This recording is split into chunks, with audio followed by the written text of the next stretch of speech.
Bhagavad Gita, chapter 18.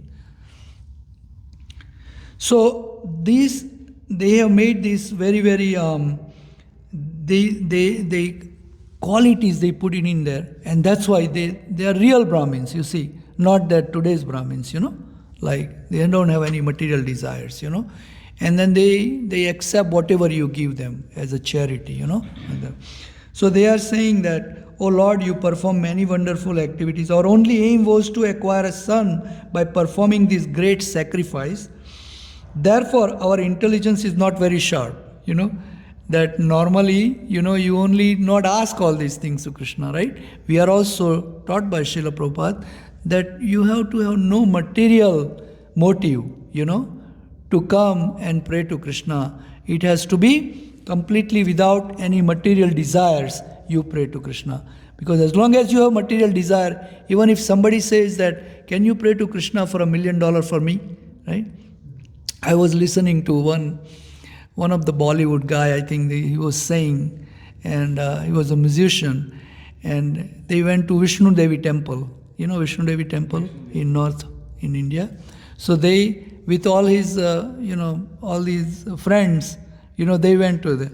So the friends were telling that this Bollywood singer who is telling them that when you go to Vishnu Devi, then you pray for this guy, that you give everything to him, Vishnu Devi, they pray like that, and he will give it to us. So it's like prayers like that, So here also, we can say, okay, so this priest, they are also saying that therefore our intelligence is not very sharp, because he is materially did this big sacrifice just to see Krishna and bring him here and then ask for this boon, That's what they wanted, for King Nabi, We are not experienced in asserting life's goal. What is the life's goal? That's what it is.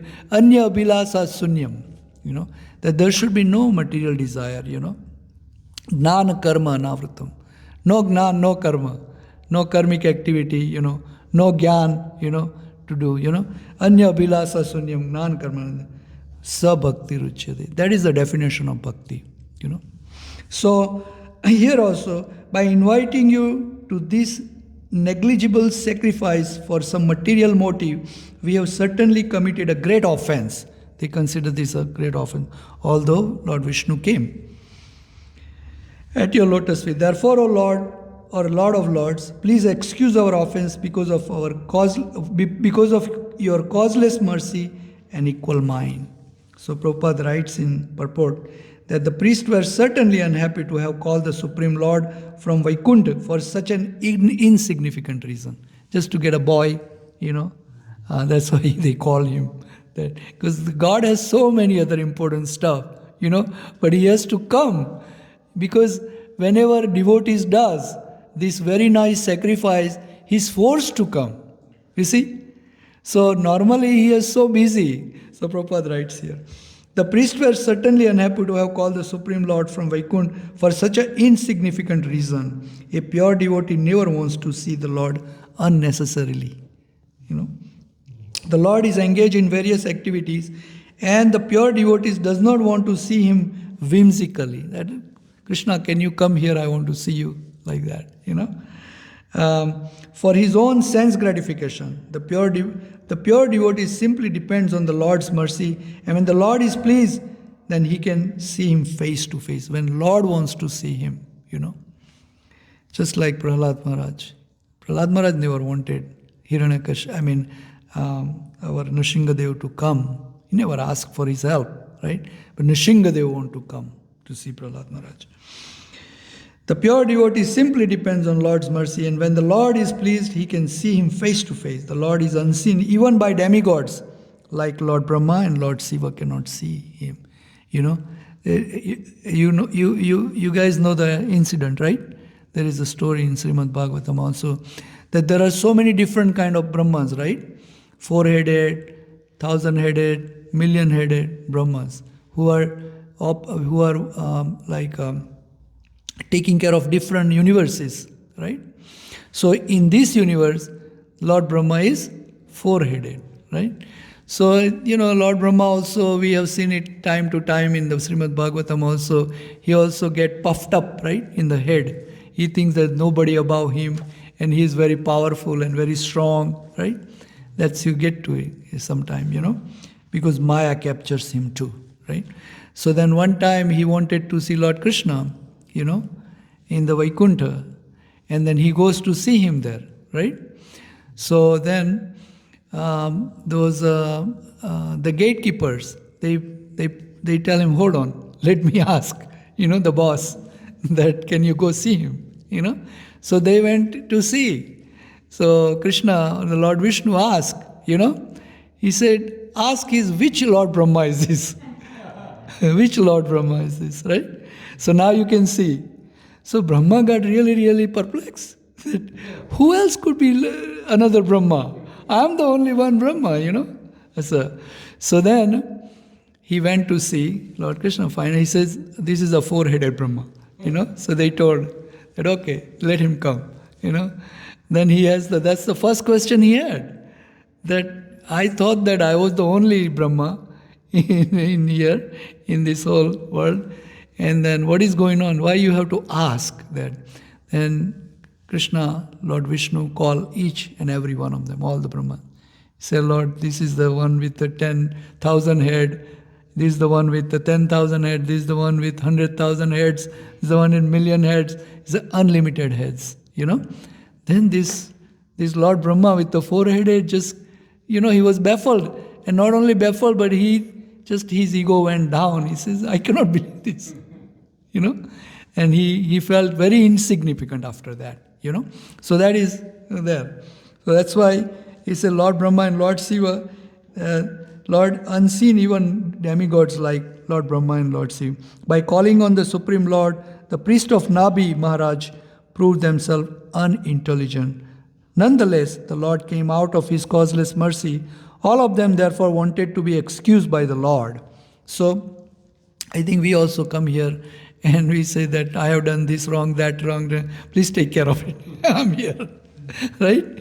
So, it's like in Christianity also, Prabhuji will be knowing, right? Every Sunday they go say, whatever you have done the sins, the pastor forgive it, right? He takes the permission of the Lord and say, from today onwards you all clean. And then again you go next Sunday and say, okay, you're clean again. This is the business of everybody going on. So here also, it says that by calling on the Supreme Lord, the priest and Nabi Maharaj proved themselves unintelligent. Nonetheless, the Lord came out of his causeless mercy. All of them therefore wanted to be excused by the Lord, So nobody has a power to excuse you except Lord Vishnu. Nobody, Worship of the Supreme Lord for material gain is not approved by the authorities, as stated in Bhagavad Gita. See, Chaturvida bhajante mam janaha sukrutino arjuna artho jignasur artharthi gnanicha bharatarshapa. So he says, O best of the Bharatas, Arjun, four kind of pious men under devotional service unto me, render devotional service unto me, the distressed, the desire of the wealth, the inquisitive, and one who is searching for knowledge of the absolute. These are four kind of Bhakta. But Prabhupada here even elaborate that. You should listen to it. Initiation into bhakti begins when one is distressed in condition. Like whenever we have trouble, who else can we go to? Our friends cannot save us, right? Our parents cannot save us. Our boss cannot save us. Who do you go to? That's what the distress condition comes sometime, right? Big letter of IRS comes, what do? Right? It's a 100,000 penalty for you. Oh my goodness, what am I going to do? Who is going to save me now, right? So, and this thing comes anytime, right? This thing comes anytime. You go home, you are very happy, and all of a sudden in the mail something comes. So you have to come to the court. What did I do? With no notice. Huh? With no notice. Yeah, with no notice. We get all these things, right? So, initiation into bhakti begins when one is distressed condition. When we are distressed, we go to Krishna. Or we normally, what we do is we do ritualistic, things, right? We go to the Hindu temple and say, what do I need to do? How many parts of water, Ganges water, I need to pour on the Sivling so that all these could be forgiven? That's what we do. Ritualistic stuff, But then we have been explained by Srila Prabhupada that we shouldn't be going to the demigods, because going to the demigods is taking just like a debts. You have to pay back. To pay back, you have to come back here in this material world, no matter what. There is no exemption for you that. And it's an unofficial path to go to Krishna, to go through the demigods. Krishna himself says that, avidhi purvakam, yanti deva vrata devan, pitru yanti pitruvataha, bhutani yanti bhutejo, ma madhya jinopi mam. Those who are doing this, booth prets, prarthana or prayers, they'll go there. Pitrulok, you are so much attached to your parents, you're going to go there no matter what. It's given in Bhagavad Gita, So, eventually you go back to Krishna eventually, because we are on that path, Eventually, from there, we are going to go, that's for definite, one day to Krishna. But why we have to waste our time, and the human life, why not finish it now? Bhakti Siddhanta Saraswati Goswami speaks like that. Finish up in this lifetime.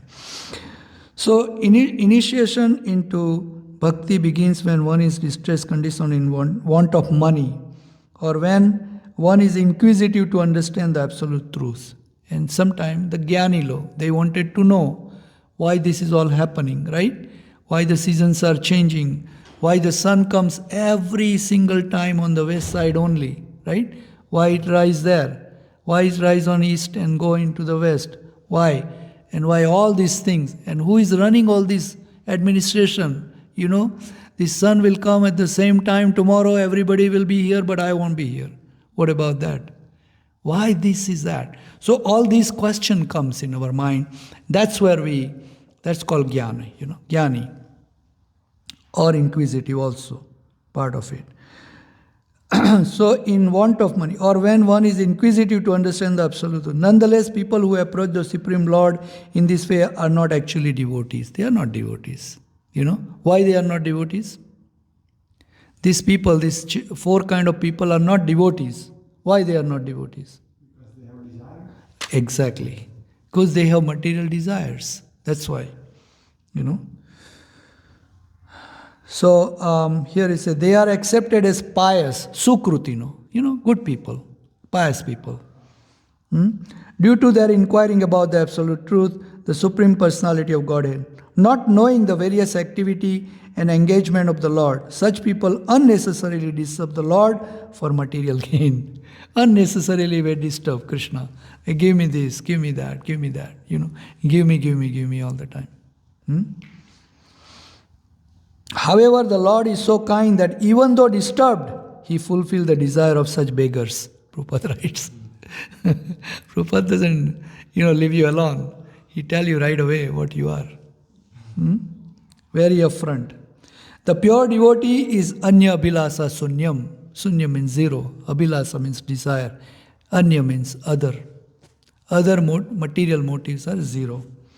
He has no motive behind his worship. He is not conducted by the influence of Maya in the form of karma or jnana. See, so all these activities of karma and jnana, a lot of people say, I'm studying Vedanta and I want to find out who is God and where is He and all these things, and then later on I want to merge into the Brahma. This is a jnana mark right there. You see, some people say, I want to work for Krishna and then I will do this for Krishna and that for Krishna, karma yoga. Those are. So karma and jnana also is not pure bhakti. Remember that. It's mixed. You see, there is some mode of goodness and some mode of passion, mix like that. Not ignorance, but passion and goodness are mixed into that. So he has no motive behind his worship. He is not conducted by the influence of Maya in the form of karma jnana. The pure devotee is always prepared to execute the order of the Lord without personal consideration. The The word Trivijaha, the priest at the sacrifice, knew very well the distinction between karma and bhakti, and because they considered themselves under the influence of karma, fruitive activity, they begged the Lord's pardon. They knew that the Lord had been invited to come for some from paltry reason. So it's like they are doing sacrificial yajna, but they know the reason why they are doing it, for what karma, karmic activity, so that's why they were asked. So further, this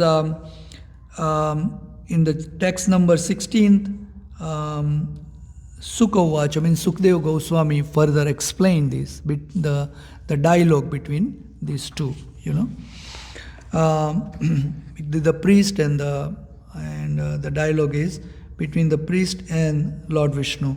So then Sukdev Goswami said, the priests who were even worshipped by King Nabi, the emperor of the Bharatvarsh, offered prayers in prose. Generally they were in poetry, and bowed down at the lotus feet. The Lord of the Lords, the ruler of the demigod, was very pleased with them, and he began to speak as follows. So they prayed, and whenever you pray, you can see from this book, there's the scripture, that Krishna pleases. We have to understand that. So whenever you pray to Krishna, he pleases. That's why we come here, to please Krishna, to pray to him. And Prabhupada writes a little bit here, and then the Supreme Personality of Godhead replied. So now this is a really nice sloka we should read. We have 10 minutes, maybe we can finish it, right? So now Sri Bhagavan Uvacha Aho Bataha Rushayo Bhavadvir, the Bir, Avitatha, Girabir, Varam, Asulabham, Abhiyachito, Yad, Amushyatmajo, Maya, Sadraso, Bhuyat, Iti, Mamaham,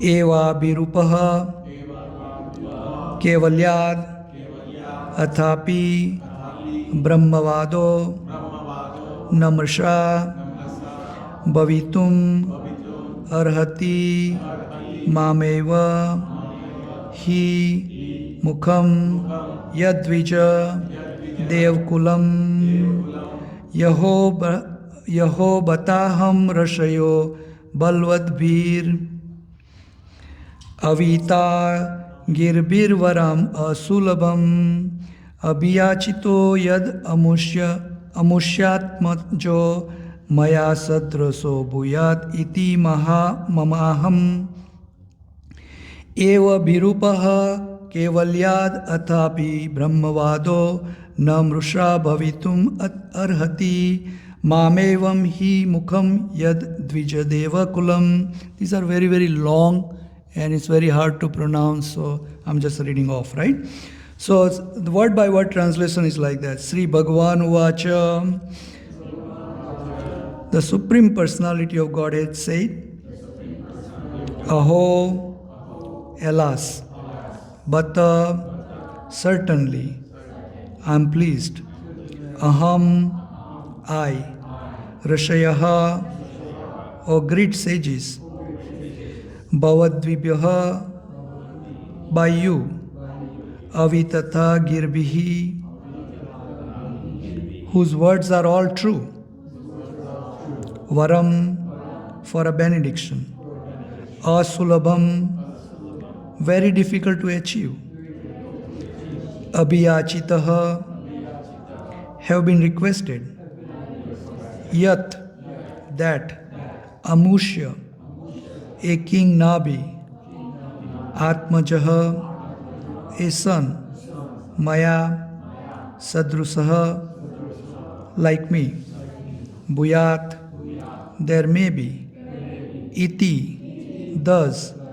Mam, my.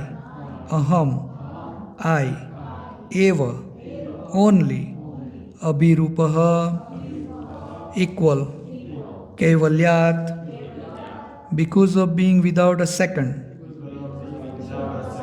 athapi, nevertheless, brahmavidaha, the word spoken by exalted, brahmanas, na, not, mrisha, false, bhavitam, to become, arhati, ought, mam, my, eva, certainly, he, because, mukham, mouth, yat, that, dvija deva kulam, the class of pure Brahmins.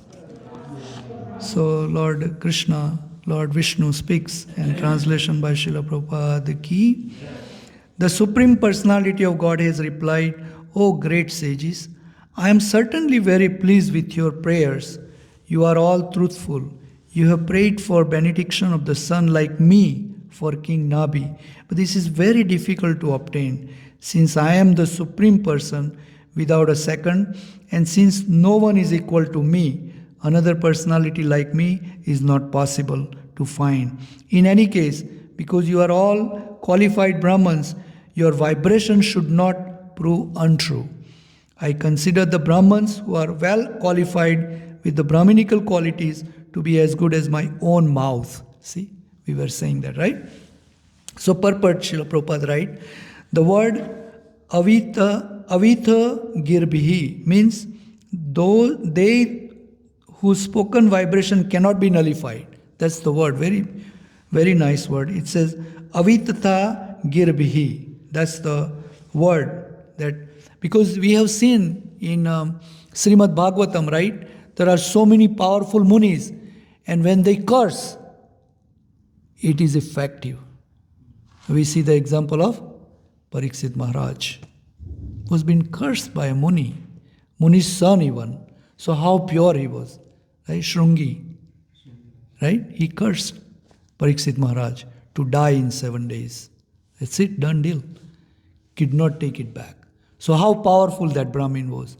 Brahmin's son, little brahmachari, So the Brahmins, Dvij, the twice born, are given a chance by the Sastric regulation to become almost as powerful as Lord.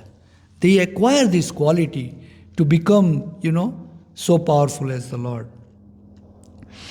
Whatever a Brahman speaks cannot be nullified or changed in any circumstance. According to the Vedic injunctions, a Brahman is the mouth of the Supreme Personality of Godhead. Therefore, in all ritual, Brahman is offered food, Brahma Bhojan. Right? Because when a Brahman eats, it is considered that the Supreme Lord himself eats. So now we have to feed him. Remember that. Right? Brahmin. He's trying to be Suddha Brahmin. Trying to be. Because when Brahmins eat, it is considered the Supreme Lord himself eats. Similarly, whatever a Brahman speaks cannot be changed. It must act. The learned sages who were priests at Maharaja Nabhi's sacrifice were not only Brahmins, but were so qualified that they were like devas, demigods, or God himself. If this were not the case, how could they invite Lord Vishnu to come to the sacrificial area? Right? If they were not that powerful, then how come Krishna came? So that tells us, Prabhupada says, that they were so powerful, and Brahmin can become so powerful. So in Bhagavatam, this is given to us. He says, Yasyasi bhakti bhagavati akinchan, sarve gune samasite suraha. The one who does the akinchan bhakti, means pure bhakti of Krishna, they develop all these qualities of demigods. Harava bhaktasya kuto mahat guna. Manoratena dhavato asato dhavato bahi.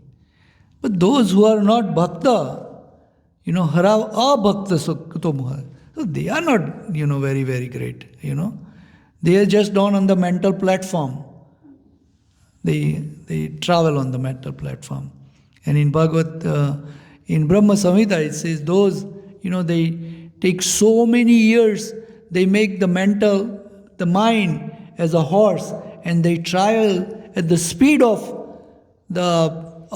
mind, They travel at the speed of mind to catch Krishna, but they cannot catch, because Krishna is very hard to catch, He is sudurlabh atma bhakto, but adurlabh to those who are not bhakta. Very simple, So we have to learn this, and we have to learn this and we have to realize this, and then we have to apply in our applications when the prayers comes and when our life comes, that I have to do this, Then you become powerful. Then you develop those qualities, godly qualities, it says, So here also it is said, the learned sages who were priests at Maharaj Nabhi's sacrifice were not only Brahmins, but were so qualified that they were like devas, demigods, or God himself. If this were not in case, how could they invite Lord Vishnu to come to the sacrificial? God is one and God does not belong to this or that religion. You see, we may give him so different names, right? I may call him Jesus, I may call him Allah, I may call him whatever, but God is only one. That's why this word says that, this word here, it says, here, where is that? Kevalyat. Kevalya is only one, you see. There is no other. There is no two God, only one God, you see. So here it is said, God is one and he is appreciated according to the different angle of vision, you see. We all have a different vision. That's why we keep on saying.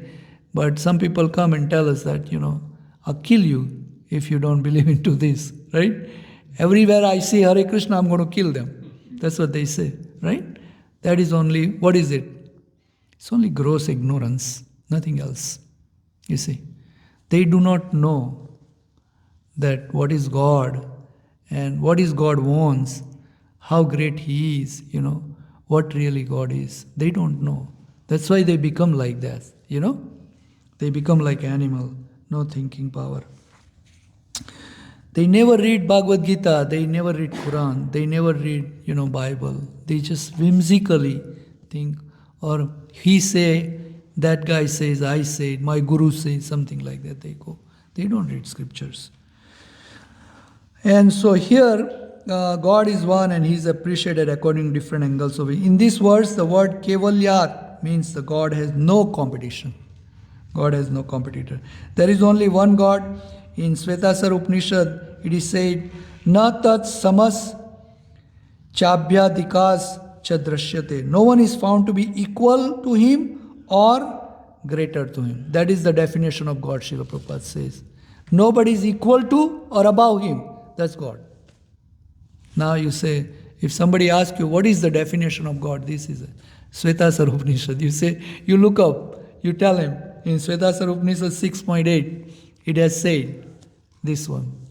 So that's how we have to answer to them. What is the definition of God? He said, there is nobody above him, nobody equal to him, that's God. So this is how we have to.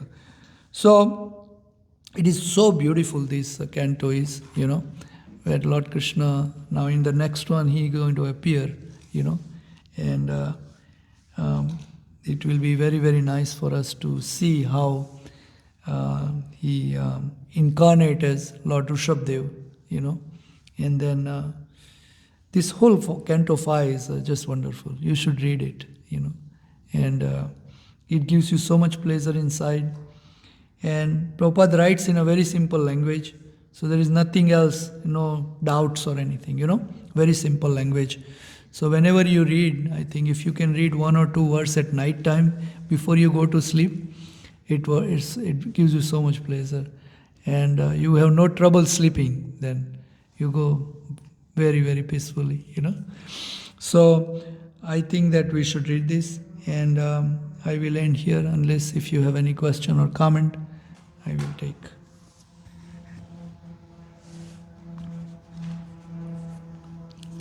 So we have a nice prasadam over there. Yesterday, I hope there is some leftover chana masala they made. You were not here, right, Ruji? You should have come yesterday. Yesterday we celebrated because Vikrami Prabhu, he was fasting for 30 days for the... Huh? He broke the fast yesterday. So Rupesh Prabhu and Mataji and Ravi, they all cooked the food, and Prem Sagar Prabhu, and actually he cooks so many. And yesterday was wonderful feast. And hopefully we have a little glimpse of it today there, so we can eat. And I never eat Karela, but he made such a wonderful Karela. And every time I eat Karela, I give example of Manish, that how much he bring the whole pack of Karela sak, sabji, and then he eats, and I keep on looking at him that how can he eat? With no sugar added. With no sugar added. So that's really, really kind of, I look at him and I say, are you really eating this? He says, I love it. That's what he tells me. So yesterday he made such a wonderful Karela. He made a crispy and spicy, and so I felt like chips, So we ate that yesterday. So it was wonderful, wonderful. He made... He's always a good cook. And so... He wants to be a good pujari. Huh? He wants to be a good pujari. I think he's already a good pujari. So we will end here and go to Prasadam, right? And then if you have a time, please come back tomorrow. And then we'll talk again Srimad Bhagavat Gita tomorrow. Hare Krishna. I want to ask one question. Yes. जैसे अभी बता रहे कि material world के बारे में भी हम मांगते हैं जब भी Yeah. जाते हैं, तो उसे ओवरकम कैसे करें, क्योंकि इट्स अ नॉर्मल थिंग, कभी भी जाते हैं तो we are asking about family and safety. Oh, when we go to the temple? या जैसे कि भगवान के यहाँ पे जाते हैं, हाँ. मटेरियल वर्ल्ड के बारे में भी उन्हें मांगते हैं जो भी कुछ है about kids. Yeah, because we are so much trained to do that. You understand? Like, because we are trained by our parents, our elders, that something happens to you, go and ask, right? That's how they trained us. So we are so much trained that way. So we are like, the spring going like this right now. So when we come to ISKCON, we try to go the other way, like that, you see. It's only a training, right? I used to do the same thing, right? But gradually I have trained myself that now I think I have very less desire for material, Although I am part of it, like, we have to act because the body is there, friends are there, everybody is there, you are in material world, right? So we have to act, right, in the way. Of course, but what also happen is, Prabhupada says this, okay, that you come to the temple for some material gain, it's okay, okay. Eventually, this is again the example of Srimad Bhagavatam, Dhruva Maharaj. He went to ask for the big kingdom because he wanted to punish his stepmother. That was the intent. That was the material desire. And how much austerity he did. 1,000 years. On one leg he stand. And Lord Vishnu did come. And at that time, Lord Vishnu, when he came, all the desires were gone. You see, he didn't ask for it. And, he said, no, I don't want it, anything, you see. But his desire was to get wealth and kingdom. So our desire, we come with this here too. And it is okay, But eventually your desire will go away, you watch. And Krishna will take away that material desire and turn you into a spiritual desire. So that will also happen. So that is the guidance for us that, of course it is okay, right? Because where can we go? I was just telling you. Who do we ask? We don't have anybody above. My husband can do nothing, right? My wife cannot do nothing for me. So where can I go, Because there are some issues and problems are like that there is no answer to it or nobody can help us. It's not that they don't want to help us, but they are not able to help us. A lot of the time it happens, right? So at that point, of course, you can come and ask Krishna, and Krishna always help in the material thing also, But eventually, you keep on coming, asking, but eventually your desire will go away, because your desire will be to serve Krishna, and it will become that you unconditionally serve. And then, it's like parents, what do they want for their children, right? They say, oh, my children should be very safe, they should be in a good status and good education. That's what you are desiring, even if you don't want to desire, but it comes, right? It's automatic, because we are human beings, with which we come with all these qualities. So it is okay, Prabhupada says, that, that's why Prabhupada says you stay in Gruhastha and do bhakti. Stay Gruhastha, because you can do it a lot better, and no hurdles in Gruhastha. Although sometimes, but you can see that you come, your whole family can come. You see, he comes, his whole family can come, right? We, with the children, when we come, our whole family comes. So we are all Krishna conscious, right? So it's okay, to come and ask Krishna whatever you want. That's why Krishna says that Chaturvija bhajante mam. 4 kind of people come to me. And Prabhupada also recommend, and Shastra also recommend to us, that anything if you want to ask material, we should ask Krishna only. Don't go to demigods, We should come here. And that way, here is the tip, that when you ask Krishna anything and you get it, right? Suppose somebody asks $1 million and he get it, he doesn't have to pay back. That's the whole thing. But if you ask the demigods, you are indebted to him and you have to pay back. That's why there is a Bhagavatam slok, In that it says that you are indebted to so many people right now also. You don't know. Like you are indebted to sun god, because you are using the sunlight, moon god, right? You are indebted to your parents. You are indebted to this government, because you are under them doing things, they are allowing you to do things, right? You are indebted to your friends. You are indebted to your parents. You are indebted to the rishis, because you're getting this knowledge, So that you are in so many debts you have already, and you are loaded with it. But it says that those who go at the shelter of Krishna, they have no debts. All the debts are forgiven, is in Srimad Bhagavatam. There is a slok, I forgot the whole slok right now. But it said, Gato Mukunda Saranam. That's the one. So I think that's why we have to gradually train ourselves, that if I ask Krishna only. And whatever Krishna gives me, I take it, no matter what, Thank you very much. Yes, Prabhuji. Someone has said that when Krishna likes you, he will give you anything you desire. But if Krishna loves you, he will take everything away from you. Yeah, that is also true. Because that's what he has done to all these sons, saintly persons, right?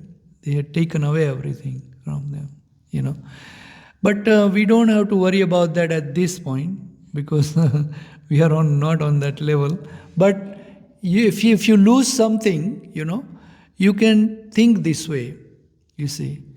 And I have prepared myself that way, that something I have lost, that must be his desire for me to, do this better. And then because of this thought process, I survived, because I have right now another friend. He's in so much psychiatric medication, and he's a psychiatric himself. And he lost his son. And he said that I cannot think. He said, Bharat Bhai, I have to take this medicine.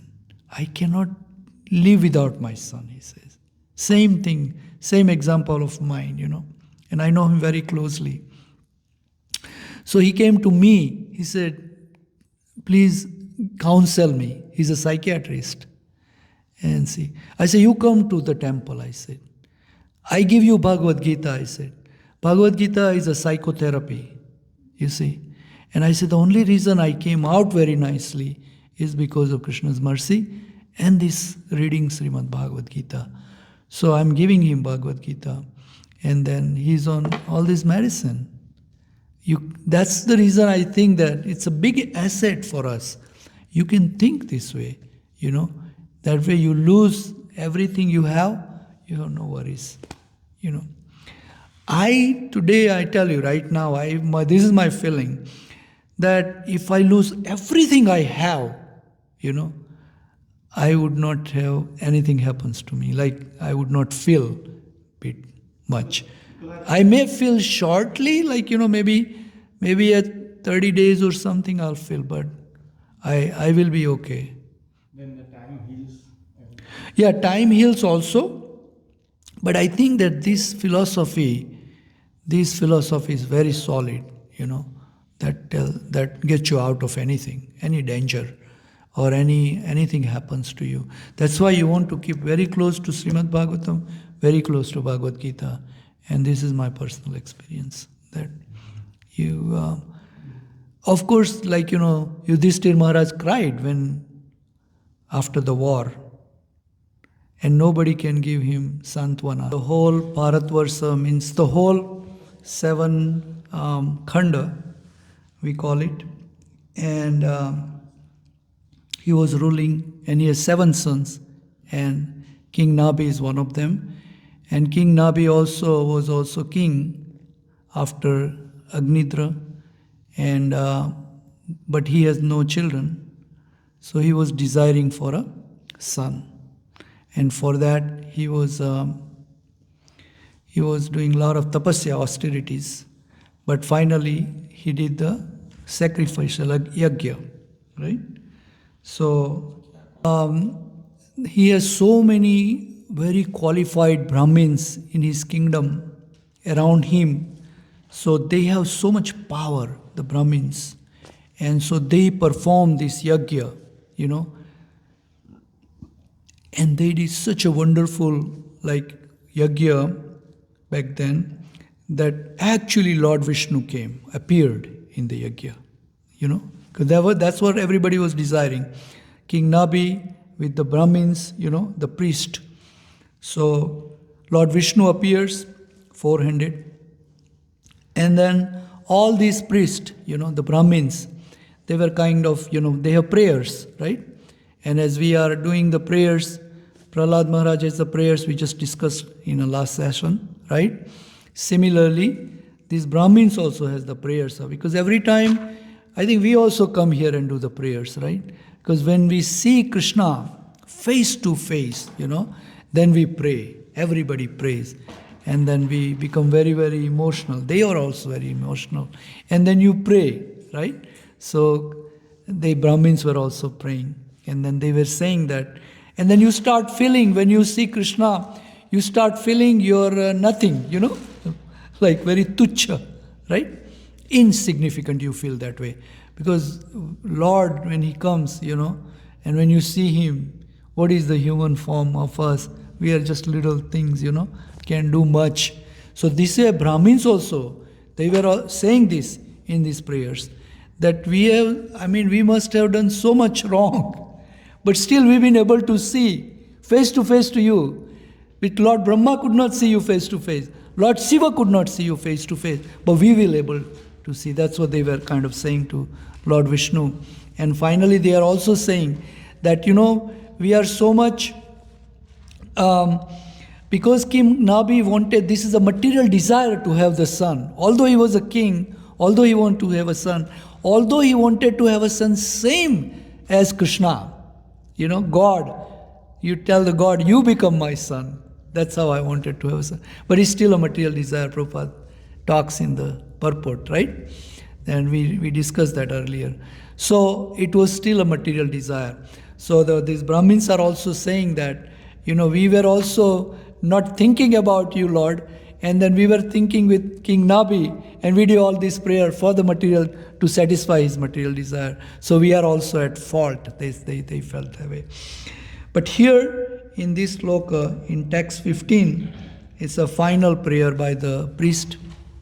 And in the translation, Srila Prabhupada writes that, "O Lord, you perform many wonderful activities." He says, these are the Brahmins.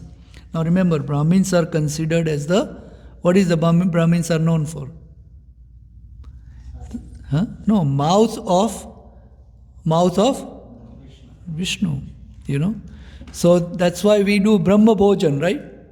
We call Brahmins and say, okay.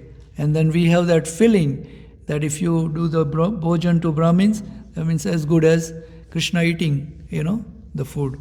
So they are these Brahmins are very powerful, as powerful as the demigods, that much powerful, because samo damos tapos saucham jnana vijnana astikyam, choose. They are powerful at, they have controlled the senses, they have controlled the mind, they are completely renounced, and then they are completely sattvic, very sattvic they are, samo damo tapas, they have done austerities, saucham, very pavitra,